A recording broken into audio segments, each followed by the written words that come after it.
August 24th, 1814. British soldiers walked into the White House, not as invaders, but as victors. They sat at the tables, poured themselves wine, and toasted to winning the war. Hours later, the building was burning. By morning, it was gone, and within a year, Britain had lost everything. But here's what no one tells you. The British didn't lose this war on the battlefield. They lost it because of one decision made by one man that Britain never saw coming. And that decision? It starts right here, on the night they thought they'd already won. To understand why Britain lost, you first have to understand why they were so sure they'd already won. It's 1812. The British Empire is the most powerful military force on the planet. They've just spent the last decade humiliating Napoleon across Europe.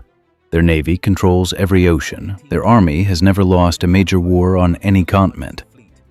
And then, a former colony, a country that's barely 36 years old, a nation with no professional army, no experienced generals, and no real understanding of what modern warfare actually looks like, declares war on them.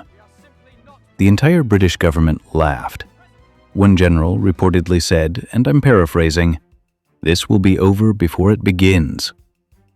He wasn't wrong to think that. On paper, the Americans had no chance. Their army was underfunded, their militia was unreliable, their navy, though scrappy, was massively outgunned. But here's the first thing that should make you pause. If Britain was so powerful, why did this war last 3 years? Hold that question, because the answer is buried inside a series of decisions, American decisions, that made absolutely no sense at the time. But in hindsight, they changed everything. By 1814, the war had dragged on far longer than anyone in London had expected. Britain was finally free from Napoleon, the wars in Europe were winding down, which meant one thing. Thousands of experienced, battle-hardened British troops were suddenly available. Soldiers who had marched through Portugal, Spain, and France, men who had fought under Wellington himself. And they had one target in mind: Washington, D.C. The plan was deliberate, calculated, humiliating by design. March into the American capital, destroy its government buildings, break the nation's spirit so completely that they would have no choice but to surrender on British terms.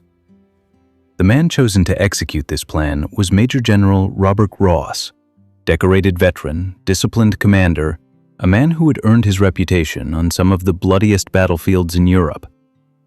He landed on American shores with 4,000 troops, all of them veterans, all of them ready. 4,000 men against a capital city defended by almost nobody. Here's where it gets embarrassing for America. President James Madison had been warned the British were coming, days in advance. Intelligence reports were clear, the threat was real. And what did the American military do with that warning? They panicked. On August 24th, the day of the invasion, American forces made their final stand at a place called Bladensburg, just miles outside Washington. It should have been a choke point, a defensive position, a last line of resistance. Instead, it became a catastrophe. American militia units broke and ran after the first British volley. Generals gave contradictory orders. Units retreated before they were even engaged. The battle lasted barely an hour before the road to Washington was completely open. British soldiers reportedly laughed at the speed of the American collapse, and President Madison himself, the Commander-in-Chief of the United States, evacuated the city on horseback, fleeing into the Virginia countryside, reportedly still clutching government papers, his hat barely on his head. By the time British boots hit Washington streets, the city was empty. And what happened next is something textbooks mention in one sentence. But the full reality is far stranger than you've been told. When British soldiers entered the White House, they found something no invading army expects. The dinner table was set. Food was still warm. Wine was already poured into glasses. Candles were still burning. 40 place settings, laid out for a dinner that was never eaten. Madison and his cabinet had left in such a hurry, they hadn't cleared a single dish. Now, here's the detail that changes everything. General Ross didn't order his men to immediately destroy the building. He sat down. His officers sat down. They ate the food. They drank the wine. British soldiers, inside the American president's home, made toasts to the King, to the Royal Navy, to the complete humiliation of the American Republic. Then, when they were done, they walked through every room, gathered the curtains, the furniture, the drapes, anything that would carry a flame, piled it all together, soaked it in whatever accelerant they could find, and set it on fire. Room by room, floor by floor. The White House burned through the night. The glow was visible for miles. Witnesses 30 miles away reportedly saw the sky lit orange. The Capitol building burned. The Treasury burned. The Library of Congress burned. Thousands of irreplaceable books, original government documents, decades of American records, gone in hours. By morning, Washington looked like a city after a siege. Smoke, ruins, silence. And in London, when the news arrived weeks later, the reaction was exactly what Britain had intended. Celebration. Newspapers declared a decisive victory. Politicians claimed the war was effectively finished. The Americans, they said, would come to the table now, humiliated, broken. They would have no choice. But Britain didn't know something had already gone catastrophically wrong. This is the moment where most history books move on. Britain burned Washington. Eventually, there was a peace treaty. The end. But that's not the real story. Because burning Washington, D.C. was the single worst strategic decision Britain made in the entire war. Not because it was cruel, not because it violated the laws of war, though it did, but because of what it did to ordinary American people. Before August 24, 1814, this war was deeply unpopular inside America. New England merchants hated it because it disrupted trade. Politicians in the North were openly opposed. Newspapers were running editorials questioning whether the young republic had made a catastrophic mistake.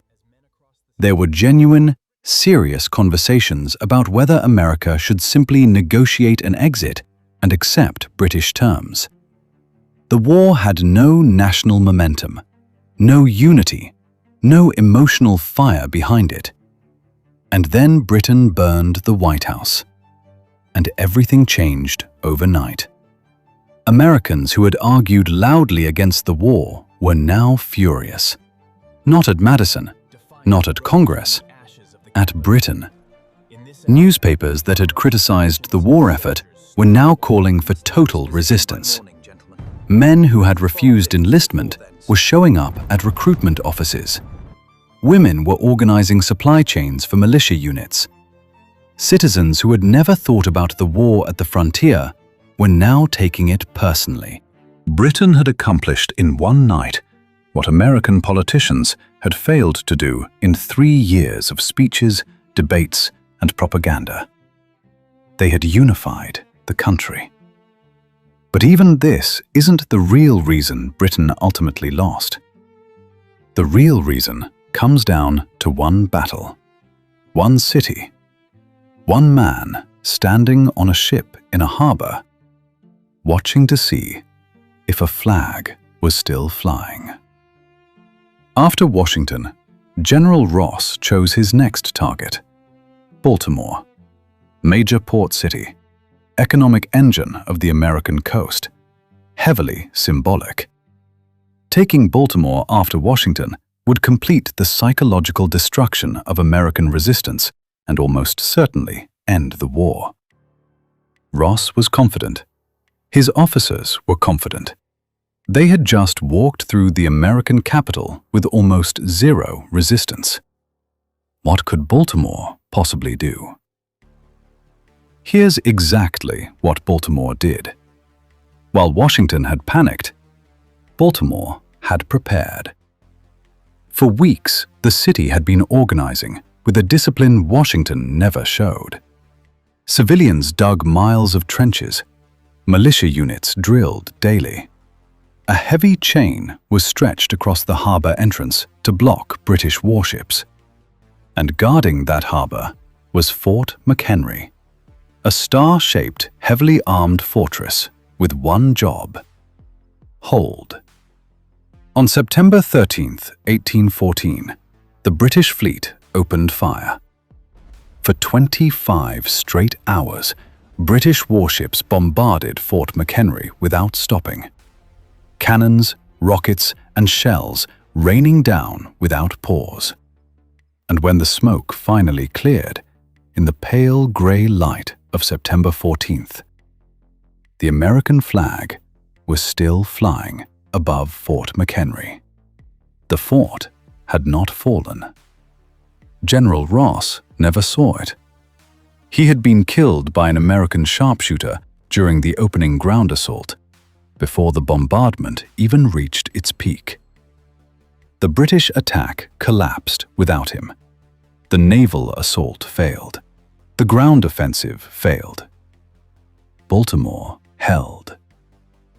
And watching that flag still standing from a truce ship anchored in the harbor was an American lawyer named Francis Scott Key, who took out a letter and began to write.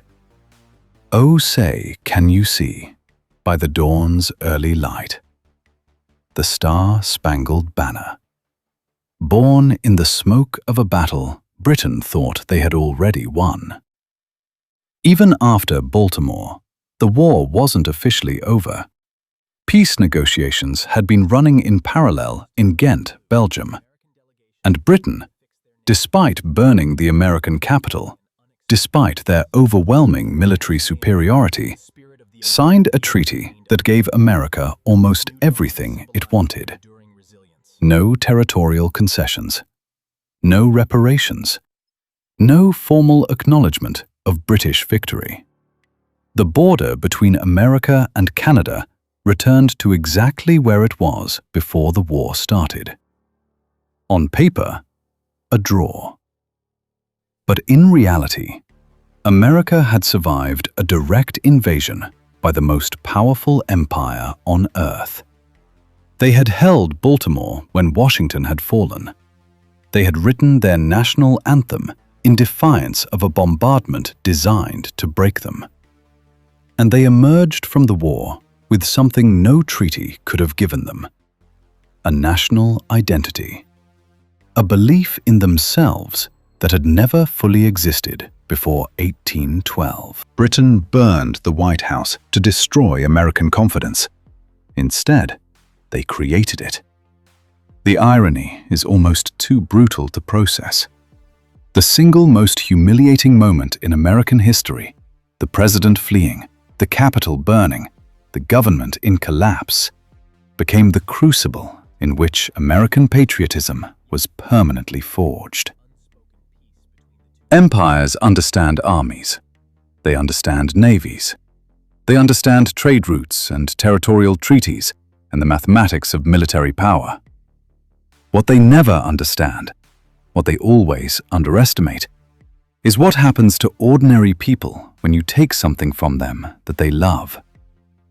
Britain didn't lose the War of 1812 at the negotiating table in Ghent.